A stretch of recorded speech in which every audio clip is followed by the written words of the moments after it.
Today, America remembers a civil rights icon and makes history. Representative John Lewis is the first black lawmaker to lie in state in the Capitol Rotunda, one of the highest American honors. Yet another concern is popping up for administrators in some school districts who say they are seeing a higher than normal amount of early retirements. I'll explain. And play ball. It is a home opener like no other. Tonight, the Tigers play the Kansas City Royals at Comerica for the first time since the coronavirus pandemic shut down baseball. You are looking at new video of Comerica today, as well as video of the park last year. Truly a striking difference. Ben? Karen, we do have rain in the forecast tonight. We'll look at whether it's going to hit downtown and when the rest of us can get some much needed drops. All that coming right now, first at 4. Live from downtown Detroit, home of WDIV and Click on Detroit. Local 4 News First at 4 starts now. Good afternoon. I'm Karen Drew. First at 4, Michigan has confirmed its first case of AFM, or acute flaccid myelitis, in 2020. Now, this is a rare condition that attacks the nervous system, specifically in children. The Michigan Health Department confirming today the first case in a child in Macomb County. Right now, 2 other cases are being monitored. So far, only 13 cases of AFM have been confirmed in 10 different states this year. Following this one closely for you. Time now for our first look at the forecast. Ben, what are we expecting weather-wise as the Tigers prepare for their home opener? Well, Karen, we're keeping our fingers crossed that they're going to get this one in. There are going to be some scattered showers and storms around, but it doesn't look like there's a ton. In fact, Storm Tracker 4 has had virtually nothing except for some showers roll through the south zone, but all the activity has really been to the south of us. Northern Ohio has seen its fair share. We're also keeping an eye on a line that is just now starting to form a little bit further to the north, up around Saginaw. Right now, no lightning strikes along that, but we're going to keep our eye on that as it advances to the east. Parts of the area are technically in a marginal risk for severe weather, and that extends from the southern end of St. Clair County down to the state line. But again, that's the lowest category on the scale. So as the Tigers take the field tonight, it is going to be warm and it is going to be humid, but the chance of thunderstorms pretty slim. So let's hope they get that game in. We'll look at some cooler temperatures for once. How about that in the 7-day forecast coming up? Karen? All right, let's talk baseball, everybody. Tigers have their home opener against the Kansas City Royals. We're a little more than 3 hours away from the game. And Steve Garagiola reports things are very different at Comerica this year. In our new reality, we have discovered virtual learning, virtual meetings, virtual shopping. So why not a virtual opening day? This opening day is definitely different. The downtown party that annually includes 50,000 or so Tiger fans is a pretty lonely gathering today. Some fans have come down to Comerica Park. The Tiger Shop is open, but that's as close as any fan will get to going inside Comerica Park. Still, they wanted to be here. Usually on opening day, there's a lot of fans. I've only run into a couple, and that's been really tough. One good thing is that there's no long line to take a picture with the big Tiger. No hassles with parking. Fans can still watch the game, just not inside Comerica Park. Of course we'll watch it like at a sports bar or something like that. If I look back, I probably won't even remember that it was opening day that year. Some Tiger fans will go a whole different route and do opening day in their driveway. Bring the grill around, cook up some food, brought a TV out of the basement, set it up on the back of the truck. Coming up later here on Local 4, how some Tiger fans are enjoying a virtual opening day celebration. I'm Steve Garagiola, Local 4. All right, thank you, Steve. And speaking of Major League Baseball, 2 games scheduled for tonight have been postponed, not by rain, but by the coronavirus. The Miami Marlins have their home opener has now been postponed because more than a dozen Marlins players and staff tested positive for the virus. The team is temporarily stranded in Philadelphia, where they played over the weekend. Additionally, tonight's game in Philadelphia between the Phillies and New York Yankees has been postponed, and that's because the Yankees would have been using the clubhouse the Marlins used over the weekend.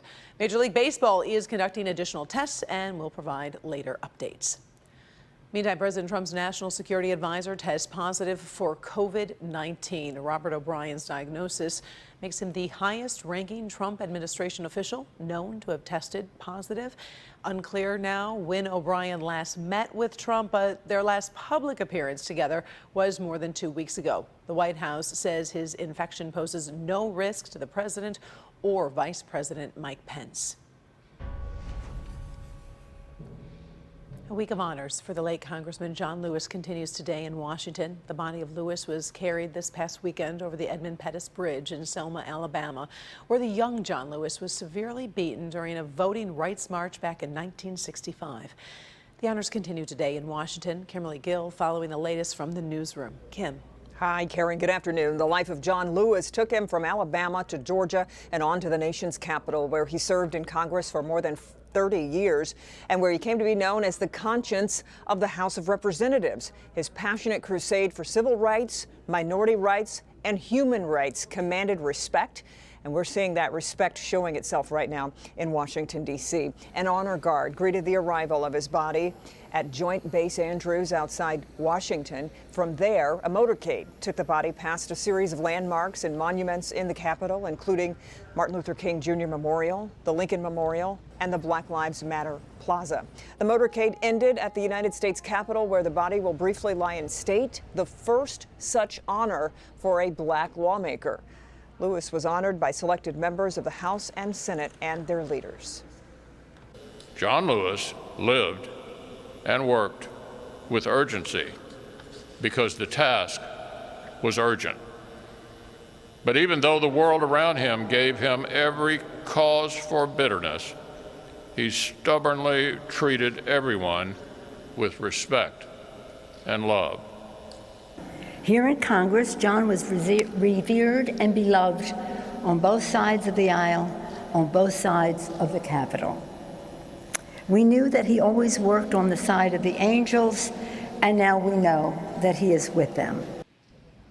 Because of restrictions in place at the U.S. Capitol, the body of John Lewis will remain under the rotunda for only a few hours. But the public will be able to honor him after his body is removed from inside the Capitol there. This is a live picture of what's happening right now. The casket will be moved outside to the Capitol steps, and citizens will be able to pay respects from the distance of the plaza. That will happen from 6 until 10 tonight and from 8 a.m. to 10 p.m. tomorrow. John Lewis estimated he had been arrested some 40 times for his civil rights activism. Those arrests could not stop him. The only thing that did stop John Lewis was pancreatic cancer that claimed his life last week at the age of 80. Funeral services will be held Thursday in his hometown of Atlanta, Georgia. Karen. True American hero. Thank you, Kim. New at 4, Detroit police releasing new information today on a pair of officer-involved shootings. New video capturing officers trying to arrest suspects in last week's quadruple shooting that left an 18-year-old dead. After a chase, 3 suspects tried to run but were confronted by officers. One of those suspects had a gun and pointed it at an officer, and that is when that officer fired a shot, killing him. Then last night, a 27-year-old man was shot by police in the area of Plymouth in Wyoming. Investigators say the man was shot by the officer after allegedly refusing to drop a gun during a chase. Chief James Craig says there's numerous factors to blame for the uptick in violence across the city. Number of factors. We know that there's anti-police rhetoric that continues across that country that I think plays a role in emboldening suspects.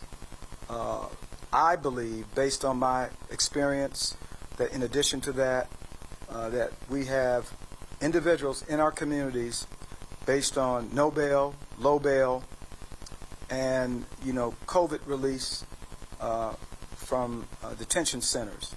I think those also play a role. Well, Defender Sean Lay is breaking down the new video. We'll have a full report when you join us tonight at 5. Well, here is a look at what we're watching today regarding the coronavirus pandemic. The state reporting 488 new confirmed cases and 5 deaths. Across the U.S., there are more than 4.2 million cases of the virus with more than 147,000 deaths. Meantime, a warning from the response coordinator for the White House Coronavirus Task Force, Dr. Deborah Birx, saying several states in the South and the Midwest should reimpose limits to control the pandemic before it gets worse. And this could be a big week for the coronavirus vaccine. Researchers today, Moderna began phase 3 trials, expanding testing of its vaccine to 30,000 volunteers. Today, Republicans are expected to unveil their plan for the next coronavirus relief bill. The $1 trillion package will likely include another round of $1,200 stimulus checks for Americans. It also is expected to cut the enhanced unemployment benefits from $600 to $200.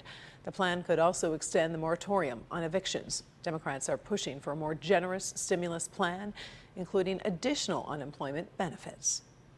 Protesters against Detroit's in-person summer school were back out this morning. This time they were at Renaissance High School.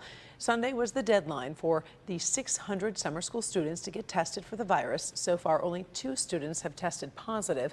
Last night, representatives from BAM filed a motion to get the classes shut down, citing safety concerns. The district responded, saying only students who have tested negative were able to attend class today. While it is a time of reflection for K-12 parents about whether to send kids to school, it's also a time for teachers to make their decisions. Are they in or are they out? As Local 4's Paula Tubman reports, some are thinking out is the safer option. So I've been talking to superintendents for weeks, trying to get, all of our arms wrapped around what the return to school is going to look like, no matter what that looks like. And really, the concerns keep coming. As the back-to-school train barrels through the tunnel with a rapidly approaching start date, the question today is, how many teachers will actually be at the stop waiting to teach in-person classes or even remote classes for that matter?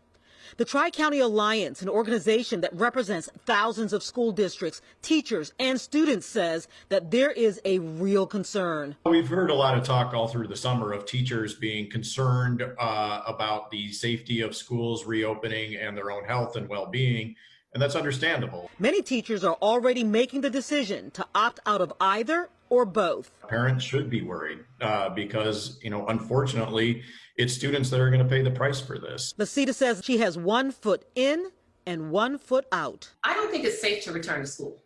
And so if we're forced to return to school, then that may be the reason that's going to put me out of here. And while instructors generally don't get their teaching assignments until August, she says this year teachers needed to know what is being asked of them weeks ago, just so they can plan or decide. I'm worried also that our kids, if they come in and they go home every day, unlike the NBA players who are playing in a bubble in Florida, our kids leave us every day and come back with a great opportunity to catch and to spread the coronavirus.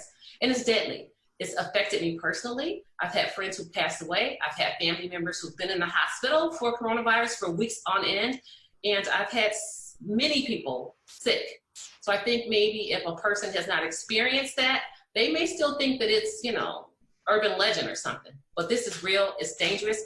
It's really difficult to nail down the actual numbers simply because the wait just to talk to the Office of Retirement Services is so long. But this is something that we're definitely going to stay on because this could affect every district's plans to go back to in-person learning. If they have a lot of teachers who are just simply saying we're not going back into the classroom and we're not going to do remote learning, that affects all of the plans depending on the district. Paula Tubman, Local 4. All right, thank you, Paula. That teacher's perspective, very interesting, very important. Still to come, disappearing disinfectants, the reason it is incredibly challenging to find disinfecting wipes. But first, Hurricane Hannah slams the Corpus Christi area with flooding. After the break, we're going to take a closer look at how the coronavirus is impacting recovery efforts in Texas.